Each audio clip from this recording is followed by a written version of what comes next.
Mutual channel handy graduates కదా friends, ఇదైతే DD exams సంబంధించి న్యూస్ కదా ఫ్రెండ్స్. ఇది ఎస్వి యూనివర్సిటీకి సంబంధించి ఫ్రెండ్స్. ఎస్వి పరిధి దూర విద్య పరీక్షలు బుధవారం నుంచి ప్రారంభం కానున్నాయి. ఈ మేరకు అధికారులు అన్ని ఏర్పాట్లు పూర్తి చేశారు.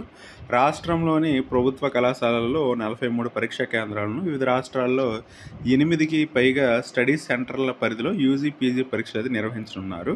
సుమారు అయితే 32,000 మంది అయితే అభ్యర్థులు అయితే పరీక్ష అయితే హాజరు కానున్నారు. ఫ్రెండ్స్, మీకు ఎగ్జామ్కి వెళ్ళేటప్పుడు మీకు ఏవేవి తీసుకెళ్ళాలో అయితే ఈ వీడియో చూడండి చెప్తాను ఫ్రెండ్స్.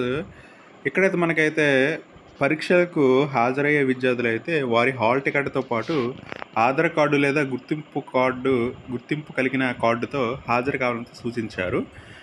ఎగ్జామ్ సెంటర్కి అరగంట ముందుగా కేంద్రాలకైతే చేరుకోవాలన్నారు. ఫ్రెండ్స్, ఎవరైతే మరి ఎస్వి యూనివర్సిటీకి సంబంధించి డీడీ ఎగ్జామ్స్ రాస్తున్నారో మీరైతే ఖచ్చితంగా మీ హాల్ టికెట్తో పాటు ఆధార్ కార్డు లేదా గుర్తింపు కార్డుతో హాజరు కావాలని చెప్పి అయితే సూచించారు. అరగంట ముందుగా అయితే మీరు కేంద్రానికి అయితే చేరుకోవాలి మీకు సంబంధించి ఎగ్జామ్ సెంటర్కి అయితే. ఫ్రెండ్స్, ఇది చూసుకుని అయితే వెళ్ళండి. ఇది ఫ్రెండ్స్ మరి నా వీడియోస్ లైక్ చేయండి, షేర్ చేయండి, ఛానల్ సబ్స్క్రైబ్ చేసుకుంటే థ్యాంక్ యూ గాయ్స్.